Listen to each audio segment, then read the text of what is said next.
그리고 만났을 때 제일 먼저 이 사람이 그 몇 편 만난 걸로 알고 싶다면은 이 어린 왕자를 읽으셨습니까? 하고 물어보라고. 그래서 어린 왕자를 이해하는 깊이에 따라서 그 사람의 깊이를 알 수 있다고. 그래서 동화는 누구나 읽었습니다. 그러니까 누구를 위해서 쓴 것이 아니라 최초부터 또 먼 훗날에 이 세계가 끝날 때까지 모두를 위한 모든 시간의 이야기이기 때문에 그 이야기를 듣는 사람의 깊이와 넓이에 따라서 달라집니다. 그래서 누가 무슨 이야기를 하든 다 맞는 이야기고 또 다만 그 사람이 어디까지 왔는가를 알기 때문에 우리가 어떤 문화든 어떤 역사든 간에 당신은 동화를 아십니까? 그래서 동화를 알고 있다는 수준까지가 우리나라의 문화와 역사의 수준이라고 얘기를 해요. 근데 여러분 사실 어린 왕자는 너무 많은 사람들이 많은 이야기를 했습니다. 여러분들께 들어가서 어린 왕자를 보면 가장 깊이 있는 철학적인 논의 혹은 생활에 대한 논의는 전부 심리학의 논의는 이 어린 왕자를 가지고 대부분 얘기해요. 그러나 사실 그렇게 많은 얘기를 하더라도 정말 어린 왕자가 왜 쓰여졌는가, 왜 어린 왕자를 동화라고 그러는가, 거기에 그 깊은 의미를 알 수가 없기 때문에 오늘은 제가 시간이 되는 데까지만 하더라도 여러분이 거기에 멈춰서서 동화의 깊이를 알고 동화의 깊이를 아는 것이 삶의 깊이를 알고 전체 역사와 세계 속에서 우리를 알아가는 이야기입니다. 그래서 할 수 있는 데까지만 하겠습니다. 뒤에 볼 수 있게 하기 위해서 제가 할 수 없이 앉아야겠는데요. 그래서 이건 제목은 물론 여기 문화원에서 얼른 더 어린 왕자 하고 싶은데 뭘 할까요? 그랬더니 동화 어린 왕자 하십시오. 그래서 무심코 정해진 제목인데 아주 잘 정해진 제목인 것 같습니다. 그래서 보통은 목적과 목표를 전부 쓰는데 무슨 목적은 그냥 여러분이 어린 왕자를 동화로 읽으면서 그러면 동화가 쉬운 것 같고 어린 왕자가 쉬운 것 같은데 왜 동화 속에서는 보물과 진리가 있다고 그러는가. 그래서 우리가 정말 어린 왕자를 읽으면서 여러분이 이 세상에서 가장 기쁘고 의미가 있는 진리를 정말 발견하는가 보이지 않기 때문에 더 값진 것인데 이런 것을 한번 찾아보면서 생각하기로 했습니다. 그래서 오늘은 이 목표가 차례인데 여러분이 어린 왕자가 어떻게 태어났는가를 일단은 알아야 되겠죠.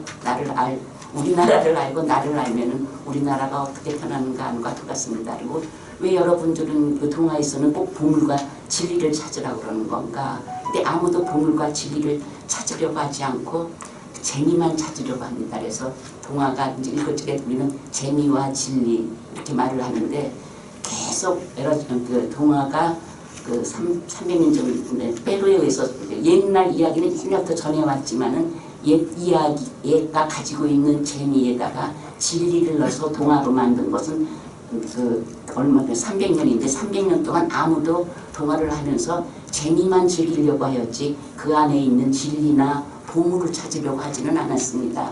그래서 제가 동화 번역 연구소를 처음 우리나라에서 만들면서 전 세계의 유일한 연구소가 되겠습니다. 그 동화 미디어 창작학과를 대학원에 만들면서 인문 대학원에서 꼭 필요한 것을 만들겠습니다.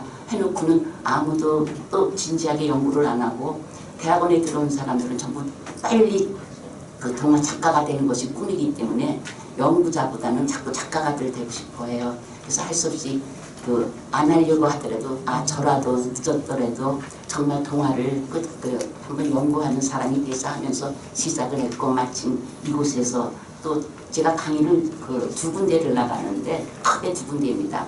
하나는 이곳이고 제가 많이 사랑하는 곳이고 그 다음에 또 하나는 교도소 소년원 이런 데를 나갑니다. 그래서 소년원은 여러 군데가 있으니까 제가 그게 필요한 데만 골라서 나가고 어린아이들이기 때문에 그렇게 심각한 얘기를 해줄 수가 없고 그러나 만약 교도소는 아주 심각합니다. 왜냐하면 가장 밑바닥 인생을 살던 사람도 가장 높은 대학으로 보면 총장서부터 나라로 보면은 대통령서부터 밑에 가장 밑바닥을 다니던 사람들이 다 들어와서 듣기 때문에 이 강의를 받아들이는 눈빛이 달라요. 그래서 이제 거기서가 제일 제가 조금 생각보다 이제 가장 동화를 잘 받아들이는 곳이다. 그다음에 물론 여러분이 제일 저하고는 많이 정이 들어 있습니다. 그래서 동화를 거고 사실은 처음에 제가 여기 강의할 적에 저는 여러분들이 동화를 썼으면 좋겠습니다.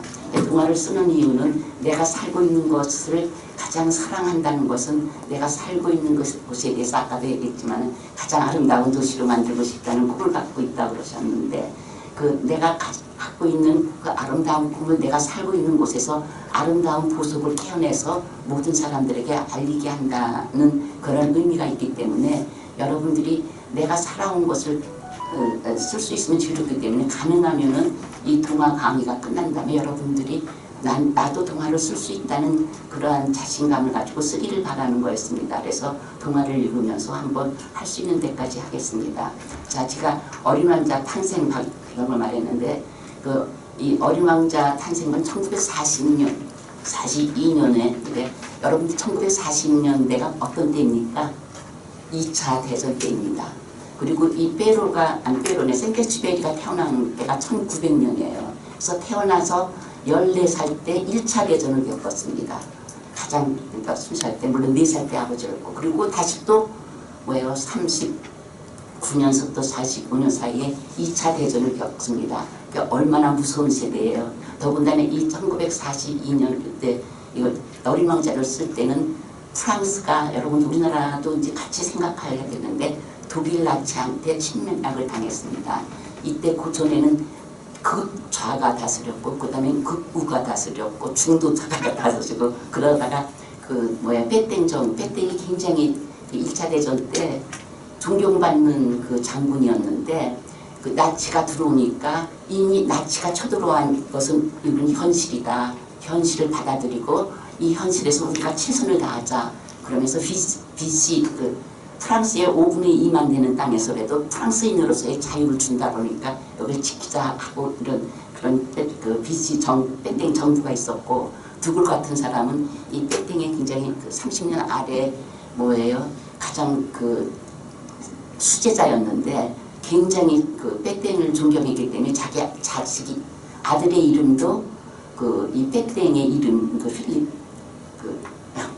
길어요 이름이 제가 저 이름을 너무 길어서 배우면 되는데 그 아들의 이름을 빼땡의 이름을 줄 정도로 좋아했었지만은 이사에서는 또 의견이 갈렸습니다. 나는 그렇게 생각하지 않는다. 끝까지 대항하자. 저 알제리로 가서라도 아프리카로 가서 도망을 가서라도 우리는 싸워야 된다. 그러다가 이제 런던으로 갔습니다. 그때 프랑스 사람의 반응도 여러 가지로 갈렸습니다. 누가 옳다 그르다를 할 수가 없습니다. 왜냐하면은 빼땡을 너무나도 굉장히 존경했기 때문에 이 두고를 보고 자기 스승을 배반한 사람이라는 사람도 있었고 또 자기는 이렇게 프랑스가 고생하면서 빼땡 나이 든 사람이 고생하면서 나라 독일이랑 어떻게든지 협조하면서 프랑스를 지키려고 프랑스의 문화를 하나도 건드리지 않고 불에 태우지 않고 고스란히 남겨준다는 조건도 있었거든요. 그러기 위해서 온갖 수모를 다 겪고 있을 때 드골보 너는 영국에서 골프 치고 있지 않았느냐 이렇게 야단치는 사람도 있었습니다. 그러나 사실은 드골은 런던에서 또 레지스탕스들을 전부 후원하였고 그 나름대로 각자 자기 나름대로의 애국을 하는 것이었는데 그때 사람들은 전부 생각이 다르기 때문에 서로 뒤어뜨는 것이죠. 그래서 이제 생테쥐베리를 얘기하면은 비행기 조종사가 됐죠. 근데 나중에 이제 어린 왕자에서 다 나오기 때문에 그래서 어린 조종사가 되었을 때 이제 40이면 이제 은퇴할 나이입니다. 조종사로. 그리고 다쳐가지고 미국에 가 있을 때인데 미국에 가 있어서 가장 상처를 받아 있을 때죠. 그래서 너무 세상의 환멸을 느끼고 이렇게 드골도 손을 내밀고 빼땡도 손을 내밀고 좌파도 손을 내밀지만 다 원하지는 않았습니다. 이제 아까 여러분이 생테쥐베리가 바라는 나라와 세계가 이제 바로 이 어린 왕자에 나타나 있는데 그래서 이제 정말 유럽은 막 전쟁에 불타고 있을 때 미국은 여러분이 1차 대전 때도 마찬가지지만 어떤 시대였습니까? 광란에 춤추고 노래하고 가장 부할 때였습니다. 물론 저것도 겪었지만은 경제 위기도 겪었지만은 그다음에 이 2차 대전에도 유럽 사람들이 영국에서도 특히 미국이 빨리 2차 대전을 끝내달라 우리의 참여를 해달라 그러게 얘기했지만 미국은 가능하면은 유럽의 싸움에 끼어들기를 싫어했죠. 마침 일본이 하는 바람에 다행히 끼어들었죠. 그래가지고 그랬는데 생테쥐페리는 유명한 프랑스 작가가 이제 미국으로 쉬러 왔습니다. 얼마나 좋은 얘기입니까? 그래서 이 옆에 이 출판사 부부가 앉아 있는데 여자가 배우였습니다. 배우 이런 좀 좋은 사람들이 굉장히 대우를 해줬어요. 그래서 생테쥐페리가 그렇다고 미국의 말하자면 문명과 문화가 가장 찬란한 미국에서의 삶이 행복하지는 않았습니다. 내가 주위에서 자꾸 끌어내가지고 일종의 우울증이 걸려 있었던 것 같아요. 이거를 쓸 때 여러분 이제 어린 왕자 읽으면 알겠지만 어린 왕자가 비행기가 고장이 나서 막 낑낑대는 있을 때가 바로 이 생테쥐페리의 상황입니다. 날개를 잃은 그 비행사가 미국에서 낑낑대고 뭔가가 날개를 또 달고 싶어서 애쓰고 있는 그 찰나에 그 어린 왕자가 나타나듯이 편집자들이 나타나가지고 물론 좋은 돈도 많이 벌었습니다. 그때로 말하면 라디오 이런 냉장고 이런 것들 그런 것을 사서 문명 생활은 즐길 수 있었지만 마음은 아주 괴로울 때 이 출판사가 부탁을 하였죠. 한번 이 1942년인데 1942년 4월에 한번 이번 크리스마스 때 전 어린이들을 위해서 한 책을 한번 써주면 어떠냐 그랬습니다. 근데 이 생테쥐페리는 어린이 책 작가가 아니라 무슨 작가예요? 자기 이야기를 쓴 작가입니다. 비행을 하면서 비행하는 인간 동료들의 우정에 대해서 인간이 가지고 있는 훌륭한 장점들, 그래서 휴머니스트라고 우리를 부르는데 이 사람 보고 한번 어린이께 크리스마스 선물로 책을 써달라 그랬을 때 이 사람한테는 일종의 치유였습니다. 책을 써달라는 것이 치유였죠. 그래서 당장 붓 이런 데 가서 그림 그릴 거, 물론 그림은 그전부터 그렸지만은, 그래서 여러분들이 이것만 알아도 여러분 어린 왕자가 결코 순수하고 어리고 행복한 이런 어린 왕자를 쓴 것이 아니라는 것을 알 것입니다. 여러분들 우리나라도 마찬가지로 가장 아름다운 시는 일제시대 때 나왔다 그러죠. 가장 압박을 받을 때 이 어린 왕자가 전 세계인들한테 전부 사랑을 받는 이유는 가장 암울하고 슬프고 괴로워서 어떤 출구가 없을 때 이 어린 왕자를 씀으로써 출구를 찾은 것이라고 생각하면 됩니다. 그렇기 때문에 이 이야기는 전 세계 모든 보편적이라 그러죠. 옛 이야기라는 동화의 특성도 살리면서 그 다음에 누구나 읽어도 우리 가장 깊숙이 있는 거가 되게 두 가지입니다. 여러분들 뭐라고 생각해요? 인간의 마음 깊숙이 있는 두 가지. 혹시 뭐라고 생각하고 계신 분? 하나는 두려움입니다. 이 두려움을 가장 잘 나타냈죠. 이게 죽음에 대한 두려움이 처음부터 뱀의 그림으로 나타나서 제일 마지막에 뱀으로 끝납니다. 그래서 어린 왕자는 가장 두려운 시기잖아요. 전쟁의 시기에. 사실 가장 야만적이죠. 뱀이 야수를 삼키는 것보다 더 야만적인 인간의 세계에 대해서 얘기하고 있고, 그것은 항상 죽음을 앞에 두고 있는 얘기입니다. 여러분 요즘 시대도 아까 원장님 말했지만 사실은 참으로 어려운 시대입니다. 이때 2차 대전 때 유럽하고 거의 똑같이 어려운 시대인데요. 그래서 그 다음에 또 하나는 또 뭐라고 생각합니까? 사람이 마음속에 두려움이 있지만 또 하나가 있습니다. 뭐가 있냐면 영혼을 향한 그러한 갈망. 이 세상에 존재하는 영원한 물, 여러분들 영혼이죠. 영원한 삶, 영원한 물, 이것이 전부 여기서 나오고 있습니다. 그래서 이 죽음의 두려움에서 얼마나 영원한 삶을 나는 여기서 찾았는가를 알리고 있는 것이죠.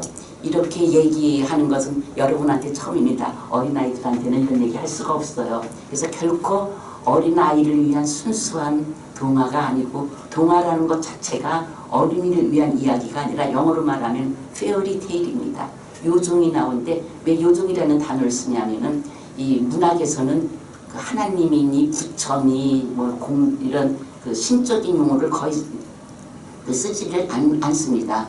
그러니까 요종이 뭐예요? 초월자죠. 내가 어릴 때 땅 하고 작은 날개 가지고 와서 우리를 돌봐주는 사람이죠. 그래서 모든 우리를 도와주는 구원자를 요종으로 통일을 한 겁니다. 그래서 요종이고, 그다음에 나쁜 사람은 식인귀. 그래서 보통 이 동화를 요종과 식인귀 담이라는 민담 중에서 그걸 바탕으로 쓰고 있지만 그 자체가 또 동화는 아닙니다. 그래서 여러분이 동화라는 것이 얼마나 깊은 그 역사를 가지고 있고 인간의 가장 깊은 것을 뭐예요 찾아가고 그다음에 인간이 추구하고 있는 가장 높은 곳을 향하고 있는 것인가. 그래서 동화는 결코 허투루게 읽을 이야기가 아니지만 또 재미있게 그냥도 읽을 수 있는 것이죠. 그래서 여러분들이 크리스마스 주인공이 누구예요? 예수님이죠. 그럼 어린 왕자의 주인공이 누구겠어요? 이렇게 생각합니다. 그냥 감히 얘기를 하죠. 자, 그러면 동화에서 제가 보물과 진리를 찾아야 한다 했는데 왜 보물과 진리를 찾아야 되는가? 동화의 아버지라고 부르는 페로도 내 동화에서는 진리 그 자체다라고 얘기했어요. 아무도 이것을 자꾸 찾으려 하는데 그랬습니다. 여러분이 잘 알고 있는 17세기 그다음에 19세기 안데센도 배 진수식에서 이렇게 국기랑 이렇게 매어 있는 끈을 가지고 얘기했는데 우리는 우리나라 국기가 어디 있는지 모르지만 이 깃발을 이 줄을 당기면은 어디 있는지 안다. 그와 마찬가지로 우리는 하나님과 다 연결되어 있는데 내가 연결되어 있는 나의 국기가 어디 있는지 모르는 것처럼 하나님과의 연결을 모르는데 동화 작가라는 것은 바로 창조주, 그러니까 창조주란 말인데 하나님과의 밧줄을 찾도록 도와주는 것, 그런 시인의 예술이다. 가장 단순하게 써야 되고 가장 압축적으로 써야 되는 예술인 것이죠. 그래서 우화라고 그럽니다. 사실을 그대로 쓸 수 있을 만큼의 행복한 시절에 쓰인 것이 아니라 다른 것으로 비유해서 우화적으로 써야 수밖에 없는 가장 불행한 시절에 쓴 이야기라는 것이죠. 여러분 제가 C.S. 루이스보다 나니아 연대기를 잘하니까 나니아 연대기는 2차 대전을 겪은 런던의 교수들이 쓴 것이죠.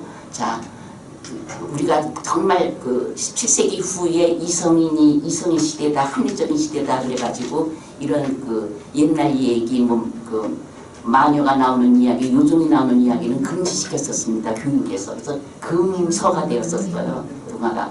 그래서 금서를 지내면서 오직 뭐만 발전했어요? 경제, 무기 발전하고 나니까 결국은 20세기 닥친 것은 뭐뿐이었어요? 네, 전쟁이었습니다. 그래서 전쟁을 겪으면서 이 교수들이 생각한 거가 다시 한번 우리는 젊은 시대에게 진리의 진정한 힘을 가르칠 때이다. 지금이야 맞다나 더 발전하는 문명의 시대를 가르치는 시대가 아니라 지식을 가르쳐주는 시대가 아니라 이제 지식이라는 것은 여러분들이 지금 궁금한 거 있으면 들어가가지고 네이버든 어디에 찾아서 딱 보세요. 쫙 나옵니다. 제가 얘기하는 빼땡에 대해서 쫙 나옵니다. 제가 얘기할 필요가 없어요. 그래서 이미 한 40-50년 전부터 앞으로의 교육자는 지식을 배워줄 필요가 없을 것이다. 왜냐하면 AI 시대가 올 테니까요. 우리 50년 전에부터 퍼스널 컴퓨터가 PC가 없었습니다. 그래서 제가 미국에서 대학을 다닐 때 그 교수가 그렇게 얘기했었어요. 이제 1980년대 앞으로는 이 PC가 나올 겁니다. 그래서 우리 때는 어떤 컴퓨터를 썼냐면 이제 카드에다가 찍어가지고 쭉 누르면 쭉 하고 나오는 겁니다. 그것도 참 재미가 있었어요. 하여튼 그랬던 시대입니다. 그래서 그랬기 때문에 거기서도 뭐라 그랬냐면은 이제 우리는 이 이야기를 진리의 진정한 파워가 어디에 있는가. 그러니까 여러분들이 아까 얘기했지만 두려움과 죽음을 이길 수 있는 힘이 무엇인가. 이것을 우리는 꼭 알기 위해서 글을 쓰는 것이다. 그래가지고 나니아 연대기. 근데 나니아 연대기가 영화로 가장 많이 나고 전 세계를 들었는데 우리나라에서가 가장 안 보여졌답니다. 이게 많은 사람들이 봐야지만은 영화가 오래되는데 아마 저도 한번 나니아 연대기 들어가서 이렇게 앉아서 한번 구경을 영화를 했더니 주위에 이렇게 보는 사람들이 이렇게 얘기를 하더라고요. 무슨 영화가 판타지라 그래서 들어왔더니 맨 이상한 동물 싸우는 얘기만 하냐고. 그래서 그냥 영적인 싸움이라는 거를 모르고 보는 거구나 이렇게 생각했습니다. 그러니까 영적인 세계에 대해서 아무 생각이 없는 사람은 나니아 연대기를 보면서 결코 이해를 못합니다. 또 뭐를 못해요? 동화를 이해를 못합니다. 그래서 아주 학교에 굉장히 훌륭한 교수가 있고 학자인데 동화를 읽으면서 이거 무슨 소리 하고 있는 거야? 이렇게 얘기합니다. 물론 성경도 어렵죠. 그래서 여러분들이 제가 어떤 사람을 만났을 적에 내가 이 사람과 말이 통할 수 있는 사람인가 조금은 영적인 사람인가를 알고 싶다면 어린 왕자를 읽어보셨습니까? 어린 왕자에 대해서 어떻게 생각하십니까? 그래서 어린 왕자가 너무 어려우면은 잠자는 숲속의 미녀라든가 그 신데렐라 이야기를 아십니까? 그걸 어떻게 생각합니까? 이렇게 물어보면 됩니다. 왜냐하면은 동화는 옛날부터 전해오는 이야기에 자기들 실은 자기가 내가 그 이야기를 품었기 때문에 나온 것이기 때문에 예를 들어서 이제 근데 제가 참 감탄하는 게 있습니다. 우리나라 1955년도에 국어 교과서를 만든 사람은 이 동화를 굉장히 잘 알고 있었어요. 그래서 제가 1955년에 3학년이었습니다. 3학년 2학기 때 처음 뭐가 나왔냐면은 뭐예요? 예, 두 가지 이야기. 전해오나 나무꾼과 선녀 이야기밖에 저 생각이 안 나는데 나무꾼과 선녀가 나오면서 전해오는 이야기라고 잘 크미하게 나죠. 전해오는 이야기라고 이제 나무꾼과 선녀는 전해오는 이야기로 나오고 있습니다. 그 다음에 아름다운 이야기, 오른쪽에 아름다운 이야기에 뭐가 나오냐면은 여러분들 백조왕자라고 기억이 나나요? 네. 예, 백조왕자는 아름다운 이야기고 나무꾼과 선녀는 전해오는 이야기라고 했습니다. 우리는 지금 다 동화라고 이제 가르쳐 주거나 합니다. 왜냐면 나무꾼과 선녀도 예전부터 내려오는 이야기고 선녀가 나오는 이야기인데 왜 이 작가는 전해오는 이야기였을까? 전해오는 이야기에다가 플러스 진리를 넣지 어떤 작가가 진리를 넣는 미래에 대한 영원한 꿈을 가지고 쓰지를 않았기 때문입니다.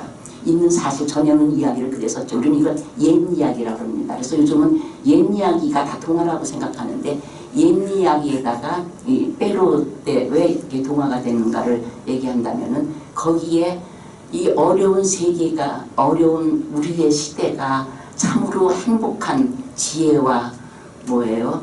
그 진리를 추구할 수 있는 시대로 되려면은 어려서부터 가족끼리 이런 이야기를 들려줘야 된다 하는 꿈을 가지고 쓴 이야기가 동화이기 때문입니다. 근데 우리는 전해오는 이야기는 많지만은 그러한 꿈을 가지고 쓰지는 않았습니다. 그래서 가끔가다 제가 물어봤어요. 이때 이거를 그 국어교과서를 편집한 사람이 누구인가? 참 동화를 잘 아는 사람입니다. 그래서 여러분들이 전해오는 이야기, 전래동화라고 그러죠. 혹은 옛 이야기, 옛날 이야기. 이거는 그냥 옛 이야기입니다. 정말 재밌습니다. 동화보다 재밌어요. 왜 재밌어요?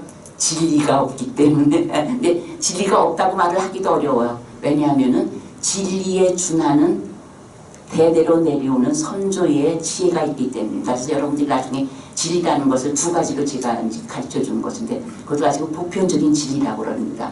우리가 꼭 절대자한테 배우는 진리가 아니라 자연과 우리가 삶과 친구들과 우정과 사랑에서 우리가 경험해서 나오는 진리가 있습니다. 그걸 꼭 진리라고 얘기할 수 없는데 지혜라고 얘기할 수가 있죠. 이 보편적인 진리하고 내가 절대자를 만났기 때문에 나는 아무것도 한 것이 없는데 정말 나는 죽을 수밖에 없는데 나를 구원해 준 절대적인 진리가 있습니다. 이 두 가지를 다 포함하는데 전해오는 이야기는 좀 없다고 이제 생각을 한 거죠. 작가가 없는 거죠. 그래서 어린 왕자에서 우리 어린 왕자에서 그러면 동화관을 찾아야 되는데 동화관은 동화의 아버지 페로한테 찾을 수밖에 없는데 일단은 우화입니다. 우화라는 게 뭐예요? 여러분들이 알고 있는 우화. 이솝 우화. 무슨 얘기를 썼습니까? 동물 이야기를 하는 척하면서 뭘 한 거예요? 사람의 이야기를 한 겁니다. 사회 이야기를 했어요. 그러니까 어떤 사람들은 이렇게 얘기를 해요. 동물이 실제는 아닌데 동물을 잘못 알고 쓴 거야. 그건 동물을 얘기하려고 쓴 것이 아닙니다. 그냥 우리가 알고 있는 정치가라든가 사회이든가 사람에 대해서 얘기하는 겁니다. 그런데 사람을 보고 너 뱀이야, 너 소리야, 너는 여우야 이러면서 하지 않고 그냥 여우 이야기, 뱀 이야기 하는 것처럼 동물 이야기 하는 것처럼 썼기 때문에 우리는 이것을 우화라고 합니다. 한 가지를 이야기하면서 다른 걸 얘기한 것이죠. 그래서 페루 동화는 작가 시대에 내려오는 옛 이야기를 동물 이야기를 한 것이 아니라 옛날 이야기를 사용하면서 그것을 작가와 작가 시대의 이야기로 구성했습니다. 예를 들어서 어떻게 구성했냐면 여러분이 제일 잘 많이 알고 있는 신데렐라 이야기를 제일 많이 알고 있죠. 자, 페로는 신데렐라에서 자기 자신을 발견했습니다. 왜냐면 부잣집에서 변호사집에서 살았지만 귀족은 아니었는데 나중에 루이 14세 시절에 발탁이 돼가지고 궁전을 꾸미고 아주 굉장히 바빴어요. 그래서 다들 귀족들 노름에서 혼자 바빴습니다. 베르사유 궁전을 질 적에 베르사유에서 파리까지 온갖 심부름은 다 하고 온갖 괴로움은 다 당했습니다. 그러니까 신데렐라를 봤을 때 계모하고 뭐예요? 그 이복 형제들한테 당하는 서름이 바로 자기라고 생각했습니다. 그러니까 귀족들한테 당하는 온갖 서러움. 그 다음에 그렇다고 또 그렇지만 굉장히 민중들을 사랑했습니다. 그래서 뚫리리 공원 이런 것을 그 왕들만 거닐게 하였는데 이제 정원을 압니다. 저기 민중들도 이 정원을 사용해야 됩니다. 그렇지만 또 뭘 싫어했어요? 이 농민전쟁 막 잔악하게 칼 들고 때려 부숴라. 그러니까 어제의 주인도 하루 바뀌었다고 그 다음날 내가 주인이니까 너는 죽인다. 주인이 죽이는 사람은 아니잖아요. 그래서 이런 것도 잔인한 건 싫어했습니다. 그러니까 피에로의 입장은 귀족도 아니고 민중도 아니고 이걸 가지고 뭐라냐면 양의자의 두 다리를 걸친 사람이라고 얘기합니다. 여러분 대부분의 사람들은 다 그렇습니다. 이쪽만 꼭 옳은 것이 아니고 이쪽만 꼭 그런 것이 아니라 이쪽도 옳은 게 있고 이쪽도 옳은 게 있는 양다리를 걸친 가장 위험한 위치에 있는 것이죠. 그래서 이제 이런 위치에 있어 페로가 옛 이야기를 은퇴를 하고 나서 꼴베르라는 재상이 있었는데 꼴베르 재상이 그 베르사 궁전 얼마 있다가 왕이 하도 사치하고 전쟁을 일으키니까 왕한테 이렇게 얘기했습니다. 루이 14세죠. 이렇게 낭비하고 이렇게 전쟁을 하다가는 불란서는 공방합니다. 경제 재정적으로 쓰러집니다. 그랬더니 루이 14세가 그 다음에 당장 해고시켰습니다. 그 다음에 루브한테 그 다음에 이제 재상대사인데 그 사람이랑 너처럼 얘기 안 했을 것이다. 그리고 진짜 이 꼴베르야만 따라 잠 안 자고 아까 3시부터 일어나서 일한다 그러는데 저는 그러면 안 되는데 5시까지는 자야 되는데 잠 안 자고 나라의 경제를 살리기 위해서 아주 진짜 거지 같은 프랑스를 루이 14세 처음으로 그 프랑스라는 그 부를 안겨준 재상이었습니다. 이 재상을 하루아침에 해고를 시켰는데 아니 해고를 시킨 게 아니라 야단을 치니까 집에 가서 그날 그냥 갑자기 심장마비에 걸려서 죽었습니다. 그래서 재상이 죽으니까 재상 옆에서 이제 오른팔로로 타던 페로도 이제 해고가 당했죠. 그런데 사실은 이제 그 아카데미 회원이면은 이제 저거가 나와요. 연금이 나오는데 아카데미 회원으로도 소 아카데미 회원으로도 또 잘랐기 때문에 아카데미 회원인 그 증만 하나 있기 때문에 연금도 못 받고 그냥 2, 30년 오로지 그 부인을 죽었고 아이들 4명이 있는 호라비가 나라만을 위해서 살았는데 그냥 하루아침에 그냥 그 알몸으로 쫓겨난 상태에서 들어와서 그 유모한테 맡긴 아이들한테 들려주는 이야기를 들으니까 이게 보통 이야기가 아닌 것입니다. 홀대받는 유모의 이야기인 줄 알았더니 그래서 이제 쓴 것이 아닙니다. 그래서 여러분들 되게 이제 어린 왕자를 읽으면은 작가도 어린 왕자고 어린 왕자도 어린 왕자고 그럼 이게 무엇인가? 이게 아이라는 그러니까 동화라는 말을 참 제가 좋아하는 얘기는 어린이들 이야기를 쓴 것이 아니라 어른의 마음속에 있는 아이 그 아이한테는 두 아이가 있습니다. 상처 입고 아주 괴로움을 당해서 여러분 어렸을 때 상처 입은 얘기들 많죠. 어렸을 때가 꼭 어린이였을 때만이 아니라 지금 시집 와서 처음 10년도 어린입니다. 새로 시집에서 태어나는 거니까 이 두 아이는 상처받고 자라야 되는데 어른으로 자라야 되는데 자라지 못하고 내 마음속에 그대로 상처로 남아있는 아이입니다. 이 상처로 난 아이를 끄집어내서 내가 건강하게 대화를 할 수 있어서 그 아이를 건강하게 대화할 수 있고 그때 그 시절을 이해할 수 있어야지만 나는 건강한 어린입니다. 내가 지금 다른 사람들은 성인이라고 얘기하지만은 집에 가면 마누라 남편 긁고 자식들 막 야단하고 세상 탓하고 그러면 아직 내 마음의 상처가 치료된 것이 아닙니다. 내가 있는 그대로를 받아들이지 못하고 항상 누가 뭐라 그러면 더 분노가 나고 또 왈카 화가 나고 이런다면 아직은 내 속에 성나 있고 화나 있는 아이가 이 아이라는 것은 자라지 못했다는 얘기입니다. 어른남에 이것입니다. 그러나 이렇게 성나고 그 분한 아이만 있느냐 하면은 태초의 모든 사람한테는 보석보다도 더 빛나는 탤런트를 줬습니다. 선물을 준 것이죠. 내가 몰랐지만 나한테는 참으로 귀한 나의 탤런트가 있었습니다. 그러니까 빼로한 여기 어린 왕자한테는 뭐예요? 그림 그리는 거였겠죠. 그러나 그것이 그렇게 하늘로부터 대척도 주어진 귀한 보석을 이미 내 안에 갖고 있었는데 그것이 너는 어째 이런 뭘 하다 보니까 또 옆에 있는 애가 더 잘해서 또 하여튼 어떤 이유에서든 포기한 꿈이 있습니다. 여러분이 가졌던 아름다운 꿈은 전부 뭐예요? 자라야 되는데 자라지 못하고 있는 아름다운 보석 같은 그 재능이 여러분 안에 있다는 것이죠. 이거는 아무리 늦게 발견해도 그것은 보석은 보석입니다. 그래서 두 아이를 다 만나야 된다는 것이죠. 자, 그래서 비행사 내면에도 상처 입은 아이가 있고 혹은 뭐가 있어요? 영혼을 우리가 바라는 그러한 소망도 있고 또 내가 가장 가치가 있다고 나 자신한테 특별히 누구에게나 주어진 탤런트가 있다는 겁니다. 그래서 보통 우리 창조주께서 사람들한테 야단을 안 쳐요. 그러나 한 가지는 야단칩니다. 내가 너한테 준 탤런트 있지 않느냐. 6달란트를 줬던 1달란트를 줬던 그 탤런트를 뭐예요? 사용하는 사람은 복을 받고 또 이상. 그러나 나는 이렇게 조금을 줬어. 그리고 묻어버린 사람한테는 이 게으르고 악한 종아하고 욕한다고 얘기하고 있습니다. 그래서 누구나 정말 누구나 군뱅이도 기는 재주가 있다고 정말 남이 갖지 않은 보석 같은 마음도 있고 그 기능도 있습니다. 이게 그것을 찾으라는 것이죠. 동화는 바로 이 두 가지를 찾으라는 겁니다. 그러니까 동화를 읽으면서 나의 상처도 불러내서 치료하고 또 내가 갖고 있는 보석, 진리, 뭐 어떤 그걸 찾아내서 빛을 내게 하는 겁니다. 이것이 바로 이제 동화에 하는 거죠. 제가 이렇게 빨리 그 결론부터 얘기하는 것은 뭐 그 바닥까지 갈 수가 없을 수도 있기 때문입니다. 그래서 여러분들 동화를 써라 이제 아까 얘기했죠. 미국에 이제 42살 나가지고 이제 미국에서 다치고 이미 뭐예요? 너는 비행사는 하지 말아라 하고 있는데 비행사가 되어야 되는데 마침 뭐예요? 미국에서는 굉장한 대우를 받았습니다. 작가로.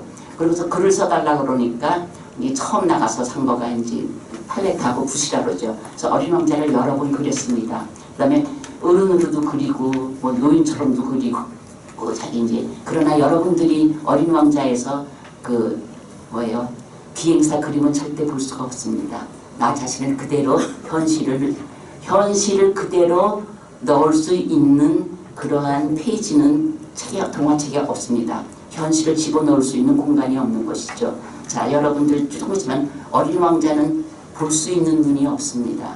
자, 이게 동화에는 작가의 모습을 그대로 나타내게 할 수 있는 그 비행사의 모습이 없고 뭐로 나타나요? 전부 다른 걸로 나타나죠. 이것이 여러분들이 이제 묻습니다. 그래서 원래는 그 생태주베리가 그렇게 얘기를 해요. 나는 이야기를 그 동화처럼 쓰고 싶었다. 요정담이라는 얘기입니다. 요정담처럼 쓰고 싶었다. 요정담이라는 것은 어떻게 끝난 겁니까? 옛날 옛적에 어떤 사람이 살고 있었는데 어린 왕자가 자기보다 조금 클까 말까한 별에 살고 있었는데 근데 그는 친구가 필요하였다. 그래서 이렇게 쓰는 것이 사실은 옛 이야기가 인생을 이해하는 어른들에게는 정말 더 깊은 내려오는 지혜가 있지만은 자기는 왜 이렇게 쓰지를 않느냐. 사람들이 옛날부터 내려오는 어른들의 이야기는 요즘 말하면 꼰대의 잔소리라고 쓸데없는 이야기라고 듣지를 않는다는 거죠. 할머니가 얘 이리 와라 옛날 얘기해줄게. 옛날에는 애들이 막 좋아서 들어왔는데 요즘 애들은 나 다 알아 그러고 안 듣습니다. 자, 그래서 이제 옛날 이야기라고 쓴다면은 이제 분명히 사람들이 내가 어린 왕자를 그 옛날 이야기처럼 옛날에 어린 왕자가 살았는데 어느 날 너무나도 외로워서 친구가 필요했는데 뭐 이러면서 쓴다면은 결코 아무도 내 이야기를 중요하게 읽지 않았을 거랍니다. 근데 실제로 그랬습니다. 페로가 쓴 그 동화를 얼마나 많이 8개밖에 안 썼는데 3개는 참 많이들 사용하면서 이걸 페로 동화라고 쓰지를 않아요. 자꾸 옛날 얘기라고 합니다. 페로가 누군지도 잘 알지 못해요. 페로가 썼다는 건 아예 없애버립니다. 그래서 아동문학에서도 동화가 무엇인가 얘기할 적에 독일의 그림 형제는 이야기를 해도 독일 뭐예요? 프랑스의 페로에 대해서 얘기를 안 합니다. 문학사에도 들렸지 않죠. 그래서 이제 자 그래서 동화를 읽으면은 요거 하나만 하고 조금 쉬겠습니다. 동화를 지금부터 읽겠는데 동화는 얼마나 그 작가가 내 이야기를 나타내려고 애를 썼냐면 첫 번 그림에 나타납니다. 여러분 기생대추베리도 첫 번 그림이 뭐예요? 야수가 뱀이 야수를 삼키는 그림이죠. 굉장히 중요한 그림입니다. 그래서 코끼리를 그린. 자, 페로 동화도 이게 페로가 원래 그랬던 것은 이게 흑백이었습니다. 흑백 그림이었는데 이제 나중에 그 다른 사람이 이렇게 판화로 찍어낸 것밖에 없어요. 그래서 판화로 찍어낸 걸 제가 여러분한테는 이거를 판화로 찍은 거를 안 줬어요. 왜냐면 잘못하면은 그 연연적인 거예요. 걸릴 수도 있기 때문에. 그래서 제가 전부 다 색칠을 했습니다. 그래서 그대로 나왔구나. 여러분은 여기 그래서 색칠한 걸로 내보냈어요. 그래서 이 유머가 이야기를 풀어갑니다. 이야기를 풀어간다는 것은 실타래를 풀어는 것처럼 엉겨 있는 세상 이야기를 풀어준다는 얘기입니다. 근데 이것이 얼마나 아동문학가나 민담학자들한테 그 뭐예요? 손찌검을 당했는지 아닙니까? 여러분들 요즘 잘 알잖아요. 쓸데없는 거 가지고 꼬투리 잡기 시작하면 그게 정말인가 하고 믿게 될 정도로 이 시절에 여자와 아이는 뭐 지금은 모르겠습니다. 여러분 집안에서 여자가 얼마나 존경을 받는지 모르지만 이때가 1695년입니다. 17세기에 여자는 뭐였어요? 여자와 어린이라는 말도 없었죠. 여자와 아이는 사람이 아니었습니다. 그래서 감히 다른 사람한테 이렇게 저처럼 선생님이 돼가지고 이야기를 전하는 사람이 될 수가 없었습니다. 이야기를 전하는 사람들은 되게 남자였죠. 근데 남자들이 어떤 때 이야기를 전하냐면 전쟁 시절에 배를 타고 가다가 어부들이 환난을 당했을 때 어디 몰래가 아니라 같이 조금 좋은 곳에 이렇게 쉬면서 심심하니까 남자들끼리 모여서 우리 서로 얘기를 하자. 그때 나오는 얘기가 뭐예요? 물론 지루한 것을 피하기 위해서 음담패설이 많았습니다. 똑같은 얘기인데 옛날 이야기는 아주 상스럽고 어린이가 들을 수 없고 차마 글자로 적는 얘기가 내용은 똑같아요. 그래서 이 빼르가 그런 거 전부 여러분이 옛 이야기라고 하는 것은 전부 그런 것이 배제된 겁니다. 실제로 어른들이 남자들이 하는 얘기는 전부 야당 그걸 뭐라죠? 야당 뭐라 그러나? 야당이라 그런가?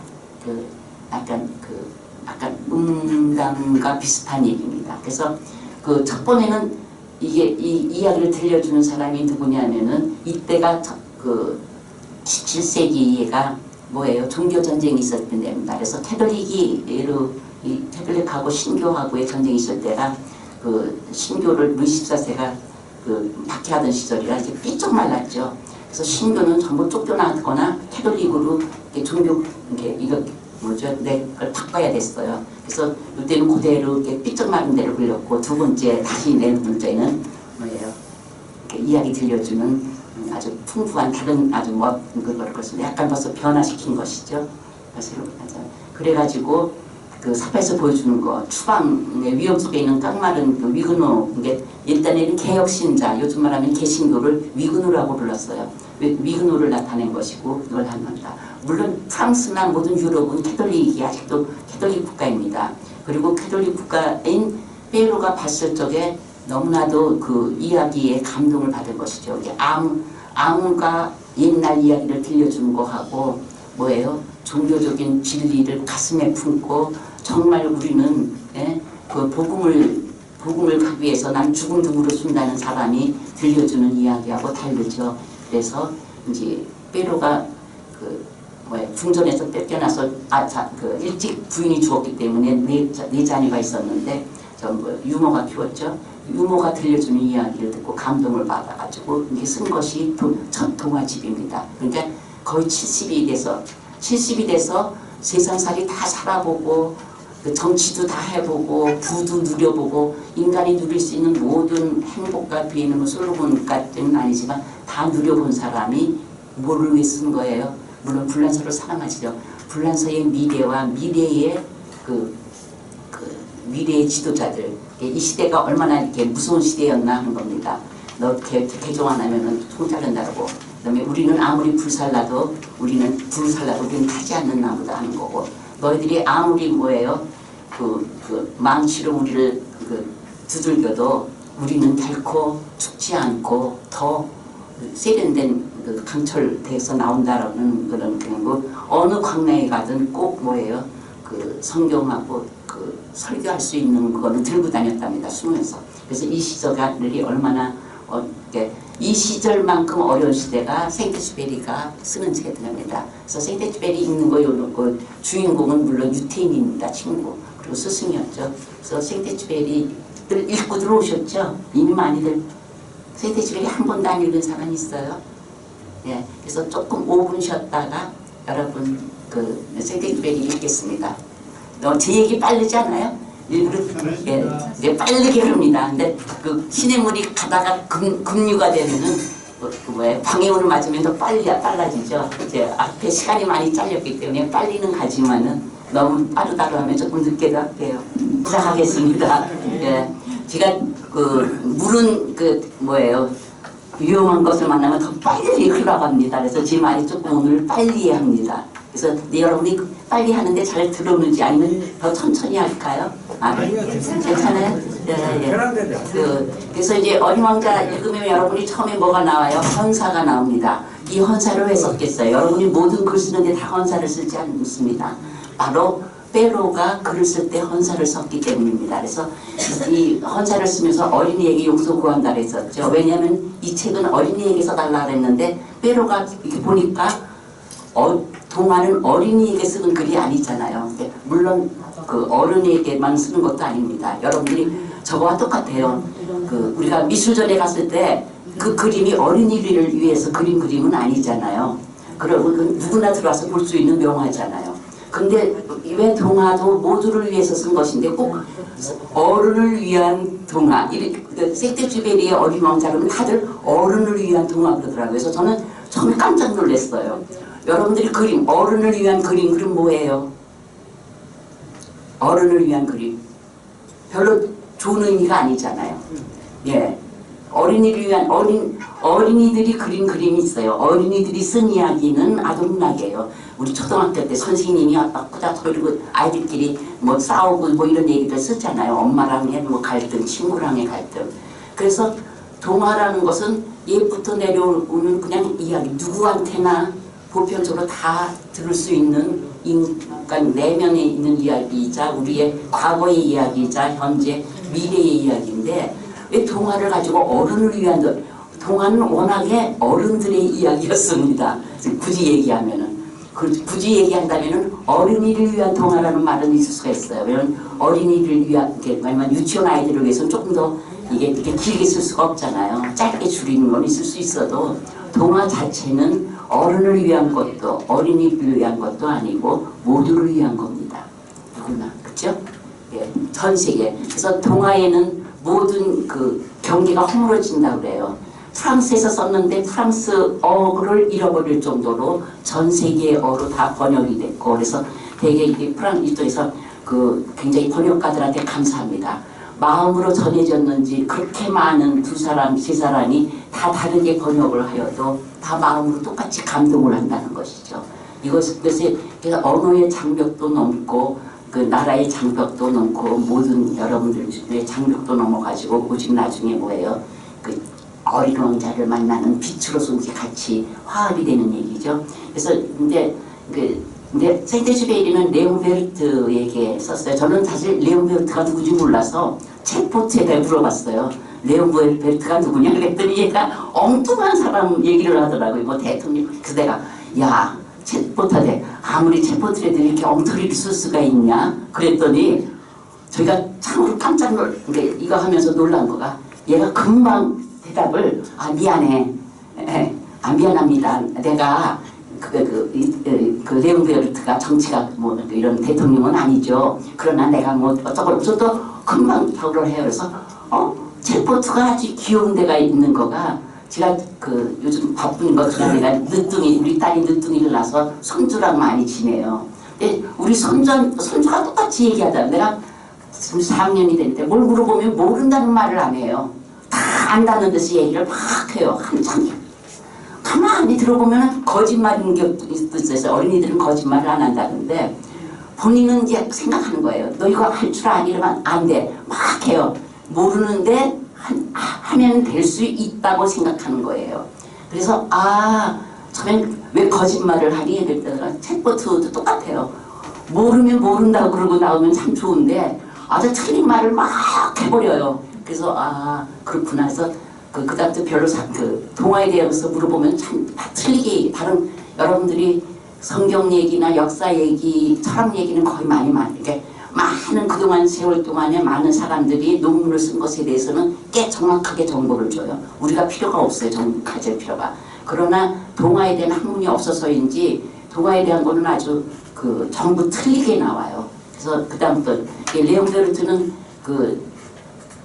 센테주베의 신문기자 일적에 글쓰기를 가르쳐준 사람입니다. 자, 글이라는 걸 이래야 된다. 그래서 센테주베리의 글이 신문기자의 글 같아요. 여러분들이 동화의 글은 뭐예요? 문학가들이 쓰는 아주 화려한 문체 절대 아닙니다. 이렇게 사실을 쓰는 거예요. 근데 사실을 쓰는데 사실이 아닌 것처럼 쓰는 겁니다. 거기에 있어서 기록처럼 쓰는 것이죠. 그래서 처음으로 이제 글쓰기를 배운 사람이었고, 그 다음에 다만 유태인이었습니다. 그래서 이 유태인한테 쓴 것 때문에 또 많은 저것도 받았죠. 그래서 많은 사람들이 그렇게는 얘기를 안 하는데, 수호 사는 여우를 만났을 때 저는 자꾸 이 베르트가 생각이 났어요. 친구 베르트에 대해서 얘기하는 것이 아닌가. 왜냐면은 수호살 나치를 막 지금 BC 정권에 있었기 때문에 유태인들을 전부 잡아가는 거에 대해서는 협력을 했어요. 빼땡에서 나중에 그것 때문에 재판을 받아가지고 이제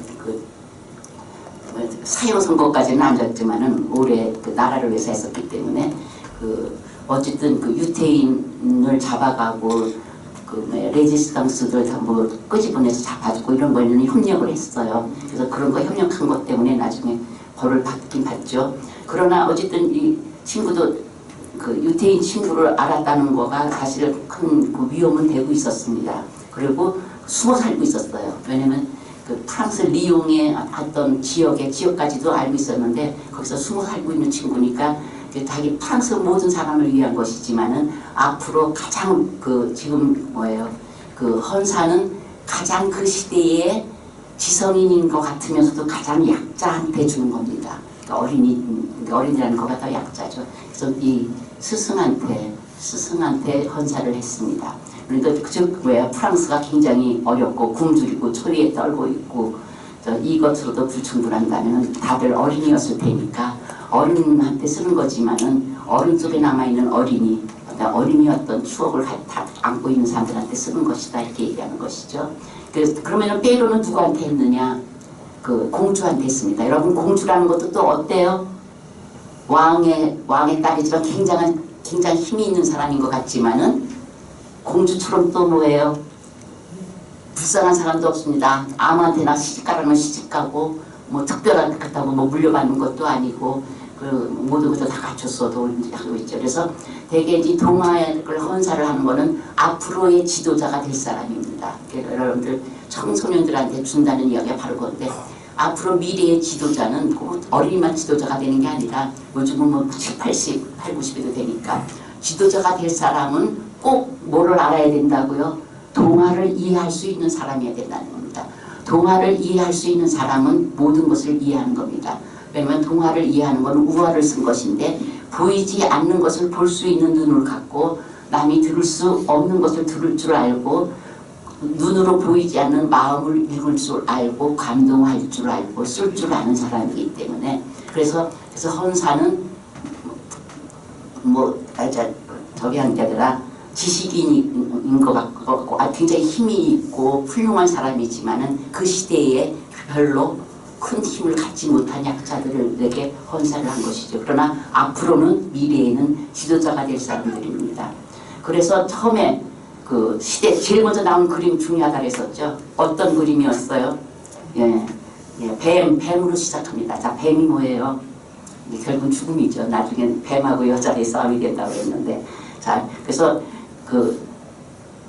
이 세상이 꼭 뭐 같아요? 정글에서 시작해서 정글로 끝나는 겁니다. 우리가 살고 있는 세상이 아주 뭐요 예의 바르고 인간성이 아주 훌륭한 사람들만의 세상이 아니라 이 야수보다도 더한 세상에서 살고 있고 언제 잡혀먹을지 모르는 잘못하면 그게 하는 거죠. 이런 세상에서 살고 있는 것이죠. 여러분들 아까도 얘기했지만은 우리는 뭐예요? 6.25 전에 태어났기 때문에 저도 이북에서 태어났습니다.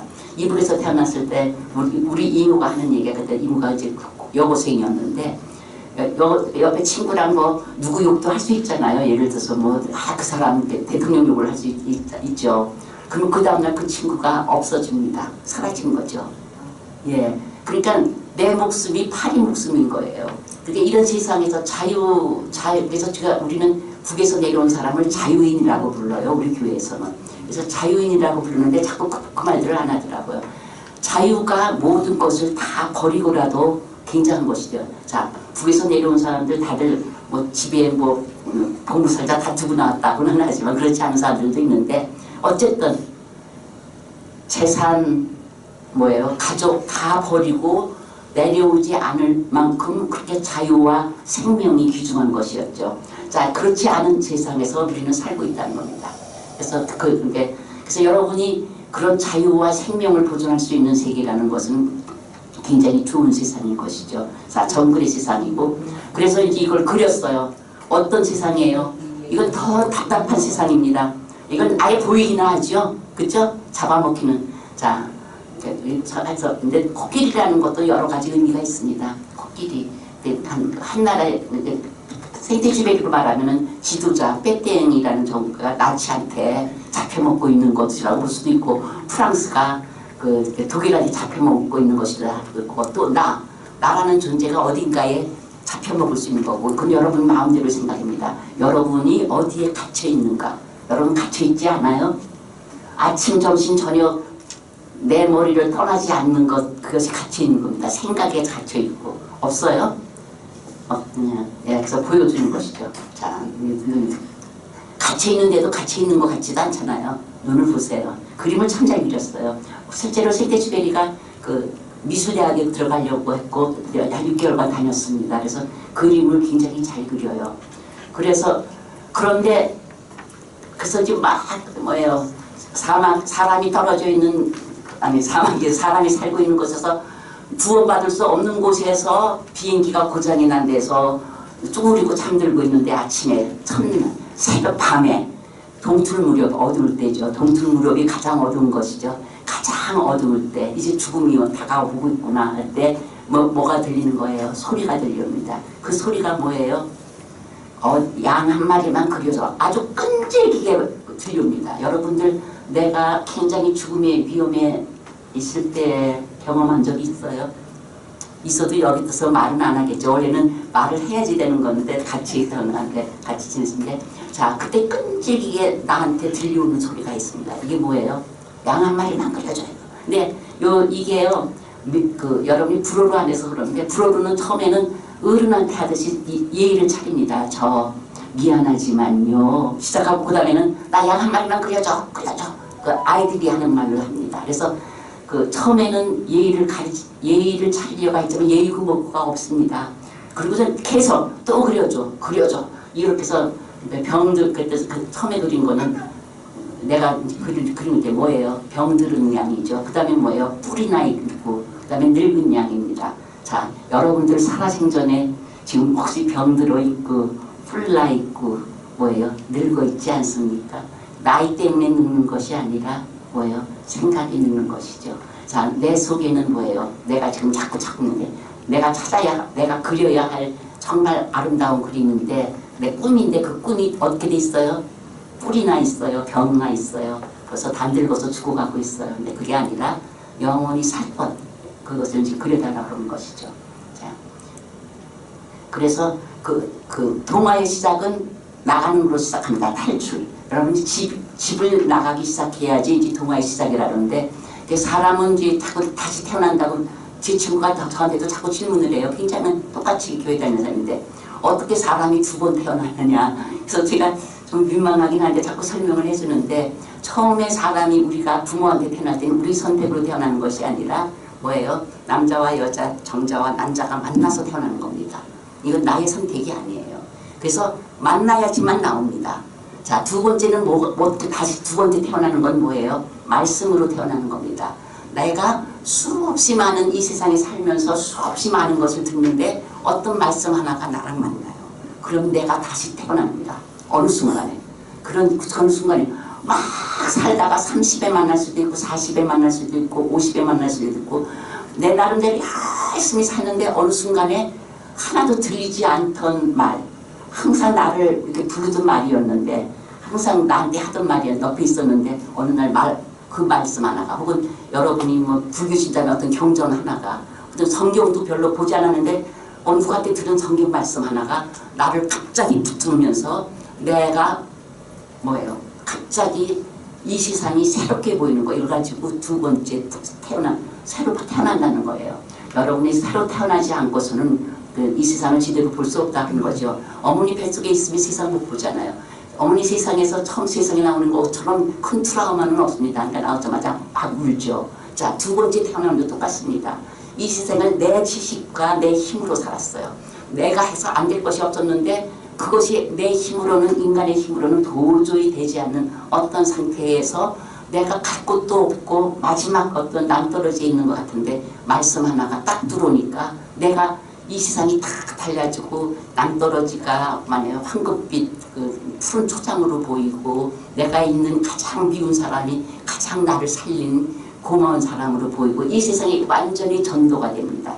그걸 출발이라고 그래요. 그래서 내가 집을 떠나는 것에서 우리는 보통 그 동화라지 않고 내러티브 서사 문학이라고 그러는데 내가 떠난다는 것은 집에서 떠나지만 결국 내 마음속으로 더 깊이 들어가는 겁니다. 그리고 점점 떠나가는 것은 물론 죽음을 향해서 가는 것이지만 나의 정말 본향을 찾아가는 것이죠. 내가 처음에 태어난 곳, 그것은 죽음 너머에 있다는 것이죠. 그래서 여러분이 출발이라는 것 강론을 항상 해서 나는 몇 번 출발을 하는가. 내가 사는 것이 너무 좁아가지고 출발을 어느 정도 하고 출발할 때마다 나는 어떤 말로 어떤 소리 때문에 나는 깨어났는가 이것을 얘기하고 있는 겁니다. 그래서 본래의 집으로 가는 것이죠. 자, 그래서 탈출을 해요. 여러분들 내가 어딜 떠나요. 자, 누구 탓으로 돌려야겠어요? 내가 잘못해서 떠났다고 처음에 생각됩니까? 무슨 일이 됐을 때 내 탓으로 돌리게 되지 않죠. 내가 어느 날 다른 사람이 다 친구들 만났더니 성공했는데 나만 성공 안 했어요. 누구 탓합니까? 우리 부모가 나를 제대로 안 했고 내가 태어난 것이 어떻고 또 저기 같은 경우는 황진이 같은 사람은 내가 조선에서 태어났기 때문에 이랬다. 내가 태어난 곳, 태어난 시대, 태어난 부모, 형제 탓을 돌립니다. 자, 생태주의 어린 왕자도 자, 내가 태어난 곳이 훌륭했으면 떠나지 않았겠죠. 어떤 곳이에요? 예, 이런 어른들 본질을 못 보고 외형만 판단하는 어른들이 사는 세상이니까 떠나야겠죠. 내가 떠난 것에 대한 핑계를 자꾸 대고 있습니다. 또 아주 작은 곳이 너무 작아가지고 뭐예요? 코끼리 하나도 지도자 하나만 있어도 벅찬데 지도자들이 많은 것이죠. 또 그럴 수도 있고 하여튼 자, 그다음 무엇보다도 이게 나중에 그림에는 이 어린 왕자가 이거 두 개를 다 없애서 이게 꼭 손가락이 잘린 것 같이 이러고 있습니다.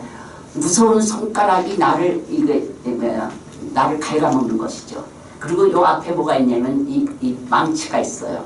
망치로 이걸 다 갈구리로 다 내가 내 노력으로 이 바오바브 나무를 없애려고 했지만은 없어집니까? 예, 없어지지 않는 것이죠. 참으로 무서운 건데 이렇게 무서운 바오바브 나무도 나중에 어린 왕자 초골자의 눈으로는 뭐로 보여요? 어디 기억나는 사람 있어요? 바오바브 나무 그린 거 보고 거기 어린 왕자가 네 바오바브 나무 나는 이 바오바브가 가장 위험해서 지금 말하면 여러분들 정치적 이데올로기도 있어요. 이 이데올로기 좌파 우파 혹은 막 각지방 막 나라를 그냥 삼켜먹습니다. 삼켜먹으니까 어린 왕자가 그러지 말아라. 서로 평화롭게 지내라. 그러면서 다 잘라버려요. 다 잘라니까 나중에는 뭐가 보이냐면 이 손가락 잘린 거가 막 나를 삼키는 건 그림으로 돼요. 근데 그런 그림은 여기다 안 실었습니다. 왜요? 끔찍하니까. 이것이 어린이도 볼 수 있는 이야기이기 때문에 동화는 뭐라고요? 절대 끔찍한 장면이나 아주 끔찍한 말은 절대 안 씁니다. 아름다운 말만 씁니다. 그래서 아름다운 이야기라고 그러죠. 자, 그래서 네, 그렇습니다. 그래가지고 여러분 뒤에 혹시 읽었을까봐 얘기하는데 어린 왕자가 뭐라 그래요? 이 그림 보고 뭐라 그러는지 그래도 누가 한 사람이라도 기억했으면 좋겠는데 네가 그린 바오바오 나무는 뭐라 그래요? 양배추야. 자, 어린 초월자에 보이기는 나는 우리나라를 다 집어먹는 아주 무서운 나무인 것 같지만은 어린 왕자의 눈에는 양배추일 뿐입니다. 결코 무서운 것이 아니죠. 그래도 우리들 인간은 그렇게 이 양배추야 하잘것없는 거야. 우리나라 이렇게 내가 살고 있는 지구를 다 파괴할 정도로 무서운 거 아니야 하면서도 내 마음이 받아져요? 안 받아져요? 안 받아지니까 할 수 없이 뭐가 됩니까? 도덕자, 교육자처럼 여러분이요, 난 그래도 이걸 그립니다.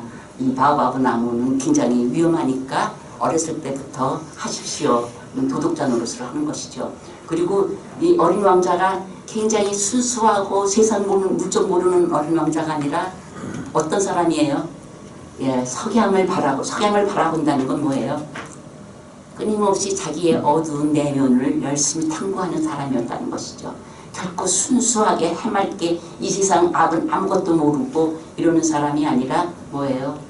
여러분들 우리나라 사람은 해 뜨는 것을 좋아하고 서양 사람들은 석양을 좋아합니다. 그래서 석양을 보러 굉장히 가요. 제가 하와이에 코나라는 곳에 있었는데 거기가 이제 석양이 굉장히 아름다워요. 그냥 저녁이면 그냥 야단을 합니다.